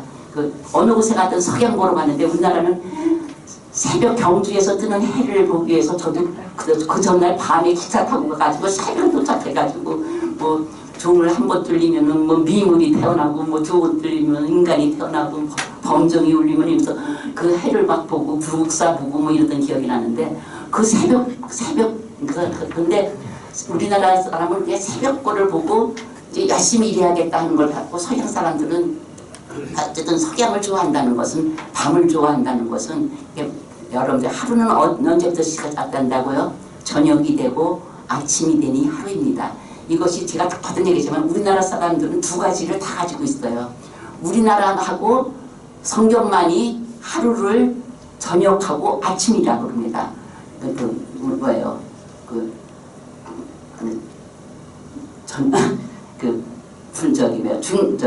중국에서는 뭐라 그래요? 주야, day and night 이런 거죠. 근데 우리나라는 뭐라 그래요? 하루래. 예. 그래서 우리나라만이 뭐예요? 저녁에 시작해서 아침이고 합니다. 그래서 우리는 이상하게 그래서 이건 제가 생각에 우리나라하고 성경하고 이게 참 맞는 것 같아요. 그래서 그 하루는 근데 저녁이라는 건 뭐예요? 다시 하자면 내 어두운 곳, 내 내면을 바라보는 힘입니다. 자기 내면을 바라보는 것이죠. 내 내면을 바라보는 힘이 굉장히 컸었는데 요즘은 자꾸 그게 없어져 가는 것 같아요. 멀찍은데 어린아이들이랑 대화를 해봐도 뭐 굉장히 밝고 맑은데 또 아닌 것 같아요. 자, 그래서 어린 왕자 끊임없이 자기 자신을 알아갑니다. 자기가 떠나는 이유가 뭐예요? 자기 탓이 아닙니다. 요놈이 꽃이 앙탈을 부려서 떠나가는 겁니다. 사실은 여러분이 어른이면 어떻게 생각하겠어요? 나중에 깨닫긴 하는 거. 내가 뭐처럼 사랑을 했는데 내 사랑은 몰라주고 아이고 뭐예요? 나 바람 싫으니까 뭐 해줘 하고 저 앙탈만 부립니다. 그래서 너무 귀찮아서 떠나는 거예요. 예, 꽃이 잘못해서 떠나는 겁니다. 근데 실제로 어른이 되면 어떻게 되겠어요? 부부가 헤어지면은 뭐예요? 다 여자는 남편 탓으로 하고 남자는 여자 탓을 돌립니다. 자, 어린 왕자 떠났어요. 누구 탓이에요? 우선 자기가 살고 있는 것이 너무 좋았어요. 어른들이 아주 뭐예요? 제대로 그 내면을 볼 줄 모르는 어른들이었어요. 그래서 자기 외로웠어요. 자기 마음을 알아주는 사람 하나도 없었어요. 그래서 모처럼 아름다운 꽃을 사랑했는데 꽃은 또 뭐예요? 예, 근데 실제로는 뭐였어요? 여러분들 지금 생각한다면 한참 지금들은 어른이니까 내 탓이었죠. 내가 사랑을 몰랐습니다. 그 여자를 사랑할 줄을 몰랐고 어른들의 속성도 잘 몰랐고 지금 어떤 흘러가는 걸 제대로 이해하면 내 탓인 것이었죠. 근데 내 탓이라고 한다는 것은 이미 내 탓이라고 돌릴 회기가 되면 그게 이제 동화의 시작입니다. 또 다른 데로 출발하는 것이죠. 자, 이것은 제가 일부러 그 전에도 한번 했는데 우리나라는 아이가 태어날 때 뭐라고 그래요? 너 나 어디서 태어났어? 그러면 어디 뭐라 그래? 다리 밑에서 주워왔다 이렇게 합니다. 서양 사람은 예, 기러기 철새 타고 왔다 이렇게 합니다. 두 가지 뜻이 있는 것 같아요. 우리나라 조금 야하게 얘기한 것이고 실제로 저기 영동에 가면은 그 유교 학생들 뭐예요? 그 학생들이 학생 시절에 난 아이들을 다리 밑에다 많이 버렸다고 하긴 하는데 그게 아니라 다리 밑이라 그러고 이 외국에서는 뭐예요? 그 네가 태어난 것은 기쁨의 자식이다라는 뜻이랍니다. 하늘을 나를 듯이 기뻤다. 그래서 아마 요거는 조금 우리가 해야 되지 않을까. 그리고 그다음에 이제 하여튼 다시 더 급히 하면 지금 다시 아끼겠죠. 자, 이 꽃이 아주 까다롭습니다. 예, 까다롭게 된다는 거예요. 내가 잘못한 거 하나도 없고 나는 꽃을 위해서 아침마다 일어나서 감탄하고 물 주고 뭐예요 병풍 막아주고 뭐 나눠줬는데 그래서 떠난 것이죠. 자, 나는 떠나가는 얘기입니다. 그래서 이제 떠나갔죠. 자, 그 다음에 이제 이제 사람들이 이걸 어른과의 만남이라 그러는데 제가 얘기했죠. 그 동화는 내 속에 있는 자라지 못한 아이인데 내 속에 있는 자라지 못한 아이가 하는 것을 내면 아이라고 그래요. 내면 아이에 대해 보통 심리학자, 여기 심리학 하는 사람이 있는가 정신분석학의 심리학자는 7가지 형이 있다고 그래요. 저도 잘 기억은 못하는데 그 내면 아이가 상처 입은 아이는 뭐가 같으면은 굉장히 권력을 가지려고 한답니다. 그러니까 내 상처로.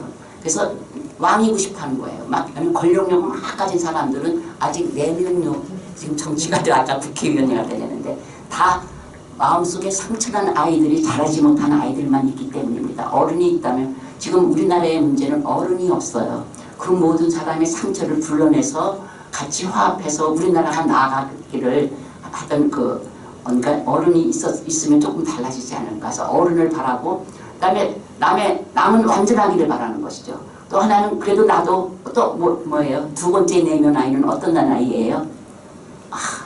내가 좀 잘 되고 싶고 남한테 좀 뻐기고 싶은 거죠. 또 어떤 사람 그다음에 어떤 사람은 또 뭐냐면 이거 자꾸 숨는 아이라 그러는데 내가 다른 사람이랑 대화하니까 나는 너무나도 부끄러워요. 잘 할 줄 아는 게 없어요. 제가 이거 나중에 심리학하는 사람은 심리학 언어로 다시 배우세요. 그냥 제가 보통 7가지 형이 있다는 그게 뭐냐면 그래서 나는 자꾸 쪼그라듭니다. 쪼그라들고 부끄럽고 이렇게 된 내면 아이의 형태이죠. 또 하나는 일에 굉장히 몰려서 돈 만능주의가 된답니다. 내가 부자만 되면 내가 이렇게 사람들이 나를 멸시하지 않을 텐데 그래서 부자가 되고 또 하나는 이거 듣는데 굉장히 일을 성실히 하죠. 낮밤을 가리지 않고 이 정동님처럼 굉장히 성실한 것 같지만 사실은 뭐예요? 우리나라가 빨리 발전하기 위해서 남자들이 많이 노력을 해가지고 잘 됐지만 그 사이에 가족이 깨졌죠. 예, 옛날에 같이 모여서 저녁 먹고 이야기하고 얘기 듣는 것 가지고 전부 뭐예요? 아침이나 저녁이나 잠잘 때나 뭐만 생각해요? 이 정등인처럼 불 끄고 끄는 것만 바쁩니다. 그래서 이거 자기가 하느라고 바빠요. 그래서 그게 있습니다. 또 하나는 학자, 물론 굉장히 연구하는 사람도 있겠죠. 자, 굉장히 연구에 몰두하는데 사실 연구에 몰두하려면 이게 지리학자를 특별했는데 이것저것 다니면서 다 해야 되죠. 또 하나는 여기 7가지 형이 있는데 사실은 나보다 남을 도와주려는 형입니다. 이것도 너무 자기를 잊고 남을 도와준다 그러면서 너무 자기를 잊는 것도 이것도 상처받은 것이라 그러죠. 그래서 정말 좋아서 나보다 남을 이해하는 것이 좋은 것인데 그것이 마치 정말 그 상대방을 불쌍히 여기면서 내가 자연스럽게 도와주는 거하고 내가 남을 도와줌으로써 나를 뭐예요? 나의 상처가 치료받는 거 이건 그냥 놔둬서 보통 여기 정확하게 그 내면 아이를 나타낸 것인지 모르지만 이 내면 아이가 사실은 어린 왕자가 전부 이상하다 하지만 사실은 누구예요? 어린 왕자 안에도 다 있는 것입니다. 여러분이 나한테 없는 것 같지만 나한테도 다 있는 내면 아이죠. 이 아이들을 자꾸 없애야 됩니다. 불러내서 조금씩 없애야 됩니다. 완전히 없앴으면 없겠죠. 어떤 왕이 되고 싶다든가 허영쟁이 됐든가 남한테 하고 있죠. 자, 그래가지고 7번째 마지막에 7번째 별 지구. 근데 이거는 그 실제로는 이제 그 미국을 얘기할 수가 있습니다. 쭉 지금 세인트주베리가 비행기 타고 뭐예요? 쭉 날아다니다가 드디어 어떻게 됐어요? 날개가 낀 날개가 없는 공처럼 이 지구에 뚝 떨어져서 갔습니다. 이게 비행기 없죠, 날개 없죠. 자, 이 지구에는 이게 미국이죠. 모든 좋은 곳이 있는 것 같지만 두 가지가 한꺼번에 나갔다가 있죠. 배경도 양쪽 보라색하고 노란색 두 가지 보색이 같이 있죠. 뭐가 있어요? 예, 뱀이 있습니다. 삶이 아주 충만하게 미친 듯이 행복하고 부유한 삶이 있지만은 또 뭐예요? 그것이 부르는 죽음의 삶도 있죠. 그리고 또 굉장히 뭐예요? 아주 메마른 삶들이 살고 있죠. 다른 뜻으로 여러분이 해석해도 됩니다. 그리고 보니까 사람이 없어요. 여러분들. 사람이 많은데 사람이 없다는 말이 우정사니까 사람이 없습니다. 그리고 다들 뾰족해요. 날카로워요. 여러분들 직장에 가면은 뭐 일할 사람이 없고 일하는 사람은 직장이 없고 하고 똑같아요. 잘 보죠. 이 살고 있던 맨하탄 건물이나 이 산이나 사람들이 전부 뾰족합니다. 그리고 이 어떤 담벼락이 켜져 있어서 이 꽃들은 담벼락 안에 가 있어요. 바깥 세상은 못 가네요. 암만 행복해도. 그리고 누구한테 사랑도 잊어버렸어요. 그래서 그때야 드디어 이제 왕자가 뭐 한다고요? 예, 울음을 터뜨립니다. 울음을 터뜨린다는 건 뭐예요? 이제 드디어 조금 잘하는 겁니다. 내 잘못이었구나. 내가 떠나온 것은 뭐예요? 장미의 잘못이 아니라 내 잘못이었구나. 그러고서는 막 울면은 처음 나타나는 거가 뭐예요? 네가 왜 그렇게 앞으로는 이렇게 살아라 하고 지혜를 가르치는 자가 나타납니다. 그러니까 보통 지혜자라고 그러는데요. 이 지혜자니까 이제 여우가 나타났었죠. 그래서 행복이 무엇인가를 가르쳐 줍니다. 근데 여러분한테 이 얘기는 우리가 보통 시간, 공간 그러면 두 가지를 얘기하는데 동화에서의 시간은 지금 오늘이다, 내일이다라는 이런 지금 뭐예요? 12시 10분 전이다 이런 시간이 아니라 내가 단 한 시간, 한 순간을 살았어도 누구와 같이 정을 나누고 나와 여러분과 관계가 있는 겁니다. 사실은 여러분 저와 지금 교수와 학생 관계처럼 만나는데 실제로 여러분과 만난 시간이라고 할 수가 없어요. 왜냐면 저만 떠들었으니까요. 정말 여러분과 만나는 시간은 뭐예요? 여러분한테는 타임만 있었지 여러분하고는 주로 주례인데 여러분과 같이 나누는 정을 나누는 시간은 없었습니다. 그래서 이것은 그냥 그 강의 시간일 때는 앞에 있는 시간이고 뒤에 그래도 제가 바라는 것은 의미 있는 시간이 되길 바라는 것이죠. 무언가가 여러분한테 제가 말은 안 들었어도 하는 것입니다. 공간도 그냥 집이 아니라 교회로 가면 건물이 아니라 그 안에 뭐예요? 가족이 있고 뭐예요? 행복이 있고 사랑이 있는 그런 것을 말하는 겁니다. 그래서 똑같은 공간인데도 그런 그냥 공간만 있는 것은 불어로 에스파스라 그러고 그 공간 안에 서로 너와 나의 그 교류가 있고 정이 있고 사랑이 있는 것은 애덩지라 그럽니다. 참 여기서 전체로 말하는 것은 우리가 시간과 공간에서 사람과 사람과의 정이 없는 시간을 얘기하는 것이죠. 미국이 그렇다는 것이죠. 다들 자 어린 왕자와 작가에는 이게 제가 일부러 이 그림을 때문에 요거를 좀 바꿨습니다. 여러분이 갖고 있는 것에는 이 그림을 안 넣는데 안 넣는 이유는 두 가지가 있어요. 혹시 이것이 나중에 출판이 되면 저작권에 걸릴까봐 안 넣었었는데 세인트주베리가 17살 때 그린 자화상입니다. 17살 때 그린 자화상이에요. 예, 세상이 1917년입니다. 예, 언제예요? 예, 1차 전쟁 때 손으로 눈을 가렸어요.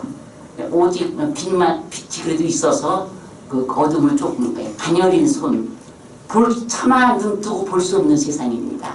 근데 보통 사람들이 어린 왕자라면 어렸을 때 이렇게 귀엽게 부자 귀족 집안에서 할머니나 이모의 성에서 자란 귀여운 세인트주베리를 생각하는데 실제의 세인트주베리는 이랬다는 것이죠.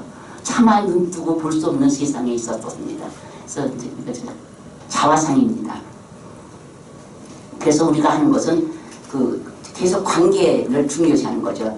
나와 나의 관계가 해결돼야 됩니다. 나와 내 속에 있는 상처가 해결이 돼야 돼요. 내가 누구를 미워하고 상처나 있으면 그 사람과 이제 하는 거죠. 그 다음에 이웃과의 관계, 어린 시절이, 그 다음에 동료와의 관계가 있고 실제로 제일 마지막으로 중요한 거는 결국은 뭐예요? 내 가장 깊숙이 자리 잡고 있는 영혼을 사모하는 마음.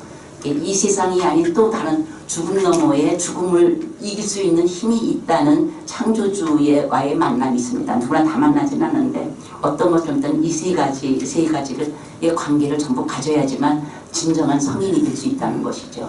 작가 지금 친구들 제가 이 집에 갔었는데 여기 아무것도 없어요. 여기 다 뭐만 있냐면 여기서 생태주베리가 태어나다만 있습니다. 이렇게 미국에서는 대접을 받았는데 프랑스에서는 빅토르 위거는 아주 크게 돼 있어요.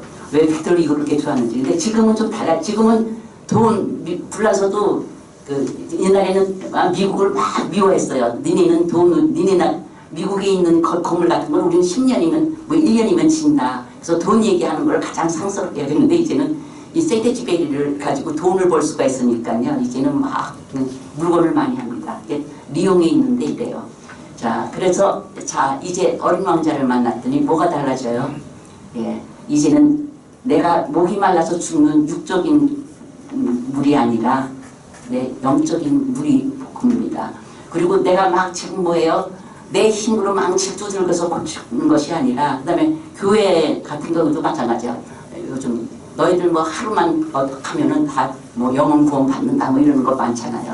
그것이 아니라 내가 끊임없이 아까 내가 바다까지 지금 껑충 뛰어서 바다로 가는 게 중요한 것이 아니라 끊임없이 걸어가는 것. 인간이 내가 어린 왕자를 만났다 하더라도 끊임없이 내 사람으로서 할 수 있는 또 이 최선을 다하는 것이 굉장히 중요하다는 것이죠. 그래서 삶에서 만나는 건 여러분 쓴 거 그대로입니다. 우리가 보통 삶에서 만나는 고통을 얘기할 때 사막이 있는 나라는 사막이 고통의 장소이고 우리나라 같은 거는 산입니다. 그래서 누가 뭐 위험이 있으면 산에서 호랑이 만난 걸로 나오죠. 또 어느 나라 바다가 있는 나라에서 풍랑을 만나는 겁니다. 그래서 각 나라 문화마다 다 어려움을 만나는 것을 산이나 사막이나 되게 물로 온지 해석하는데 그럼에도 불구하고 우리는 그 모든 것을 뭐예요? 믿음으로 건너가야 됩니다. 두려워하지 말고 건너가라는 겁니다. 근데 그러고 건너가는 거, 물 위에 예수님 오는 거 보고 물 위에 뛰어내리잖아요. 두려워 말고 뛰어내려도 된다는 겁니다.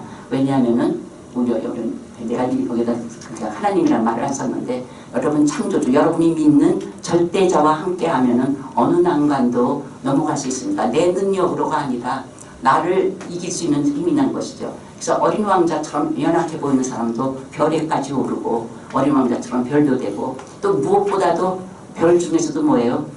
웃는 별이 되는 거죠. 그래서 어떤 삶을 살아가느냐 하면 항상 감사하는 삶, 아름다운 삶을 살라고 그런 것을 알리기 위해서 그래서 글을 쓰는 겁니다. 왜 내가 자기 이야기를 쓰는 것인데 그래서 사막에 까지 8일째 되면은 그 전에 여러분들 보세요. 이 낭떠러지 컴컴한 잿빛 낭떠러지인데 뭐예요? 어린 왕자를 만나고 났더니 거기에 도르래 어렸을 때 듣던 우물의 도르래 같은 샘물이 나오는 그러한 황금빛 언덕으로 변합니다. 그리고 이제 뱀이 만났을 때 뱀이 뭐라 그래요? 뱀이 왜 왔어요? 뱀 한 마리가 이제 드디어 나타납니다. 이제 갈 때가 된 것이죠. 왜 뱀이 나타났냐 그러니까는 뱀 여기 어디서 뱀 어린 왕자가 왜 왔냐고 이제 말하니까 내가 먼저 뱀의 독을 흡수했기 때문에 이제 뱀이 너를 물어도 우리는 이 세상에 사는 한 뱀한테 끊임없이 물립니다. 그래서 독이 안 걸린다는 거죠. 어린 왕자가 왔기 때문에 세상의 그 무서운 독도 다 이미 어린 왕자가 먼저 빨았기 때문에 우리는 살 수 있다는 것이죠. 그러니까 드디어 비행사가 뭐를 깨달아요? 내 어린 왕자가 온 곳은 우연이 아니었구나. 그리고 태초부터 이미 나한테 계속 오고 있었구나. 이 세상 끝에서부터 하늘 끝에서 땅 끝에서 나를 향해서 오고 있었고 내가 모르는 사이에 어린 왕자는 나와 함께 있었는데 내가 못 보고 내가 듣지를 못한 것이죠. 그래서 드디어 어린 왕자가 내가 죽음의 사막에 있을 때 보였거든요. 보였고 어린 왕자가 하는 소리가 들리고 났더니 이 세상이 전부 다르게 변하죠. 자, 그러는데도 불구하고 사람이라는 것은 지금 사람하고 어린 왕자하고 자꾸만 두 사람이 한 사람이 되어가는 쪽인데 그럼에도 불구하고 인간은 약해서 끊임없이 걱정을 빼어놓을 수가 없습니다. 예, 그 꽃이 계속 걱정인 거예요.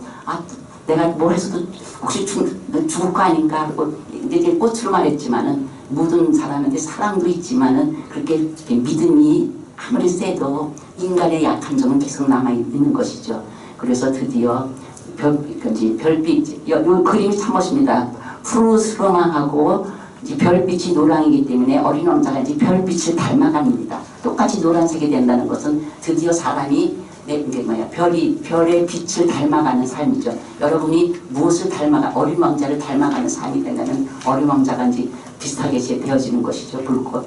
그래서 이제 푸르스름한 것이 없어지고 이 모든 것이 이게 제가 어느 대학에 갔더니 제가 얼른 찍어온 건데 이걸 딱 그림을 보는데 이게 어린 왕자가 생각이 났어요. 십자가가 이렇게 돼 있더라. 그래서 중간에 이게 빠진 거구나. 그래서 이것이 잿빛이 되어 갑니다. 여러분 제수였죠. 자, 푸른 인간의 모든 두려움, 우울함도 다 사라지고 그다음에 어린 왕자는 별을 닮아가서 별이 되었었고 여기는 오직 잿빛만 남죠. 그리고 모든 것은 다 별이 된 십자가가 된 거죠. 그래서 이제 끝났습니다.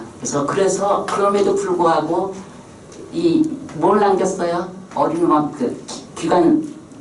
비행사의 꿈이 뭐였었죠? 가장 두려운 그림 그리는 화가가 되고 싶었는데 가장 화가가 되지 못했죠. 그래서 제일 자기가 훌륭하게 그린 그림은 뭐였어요? 어린 왕자 기사처럼 그리는 어린 왕자. 어렸을 때 자기가 꿈은 프랑스에서는 어렸을 때 너희들은 누구처럼 되라 누구처럼 되라 그럽니다. 우리 어렸을 때는 다들 대통령 아니면 장관이 된다고 그랬어요. 근데 요즘은 너희들 뭐가 되고 싶으냐 그러면 꿈이 없다고 그래요. 그래서 너무 놀랐는데 젊은이들한테 물어봅니다. 너희들 꿈이 뭐냐 그러면 꿈이 없다는데 우리 어렸을 때 다들 뭐예요? 남자애들이 나는 장관 될 거야. 아니 장군. 장군이 될 거야. 혹은 대통령이 될 거야 그랬어요. 근데 차라리 그럴 때가 더 좋았던 것 같아요. 그래서 왜 꿈이 없냐, 뭐 되고 싶은 것도 없냐. 그런데 이때 프랑스에서는 뭐냐면 기사, 남자들한테 롤 모델은 중세기의 기사입니다. 여자를 위해서 희생을 하고 내가 다 돌봐주고 내가 돌봐주는 사람이 되는 것이죠. 그래서 그 다음에 요즘도 나는 기사가 되고 싶어 그래가지고 오직 어떤 마담을 위해서 귀분을 위해서만 일생을 바치는 경비병들도 있고 그래요. 자, 그래서 이게 마치 미국에서의 자기가 쓴 이야기인데 6년 전 사바 사막에 사실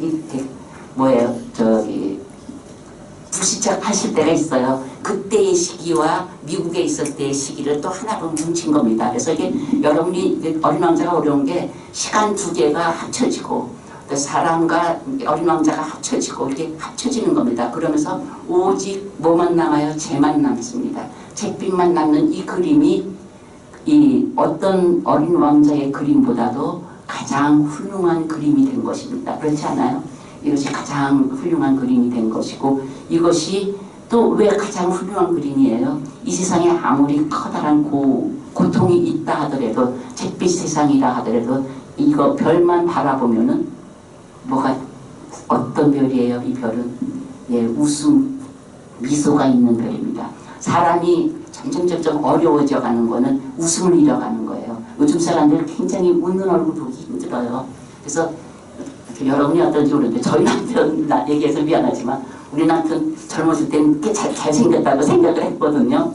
근데 어느 날 순간에 보니까 집에만 머물면 앉아있는 거에서 제가 너무 우스워서 아니 왜 갑자기 세상 모든 고민 다 짊어진 것처럼 막 이러고 있냐 했더니 회사에서 어떤 사람도 못돼서 저거 지금 막 이야기를 해요. 그럼 또 심각하게 또 걱정을 해요. 세상을 걱정하고 나라를 걱정해서 제가 세상 걱정하고 나라 걱정하기 전에 집에 들어와서는 마누라 보고 좀 웃으라고 그렇게 웃지 않고 세상 지나가면 어떡하냐고. 그래서 어느 날 이렇게 딱 회사 갔더니 하여튼 옛날에는 같이 웃고 막 즐겁던 사람들이 다들 가만히들 앉아있는 거예요. 무슨 묵상을 하는 사람들 같아요. 그래서 나 여기 왜 분위기가 이래졌어요 했던 것처럼 사실은 뭐예요? 이 웃음을 선사했다는 것이 굉장히 중요한 선물입니다.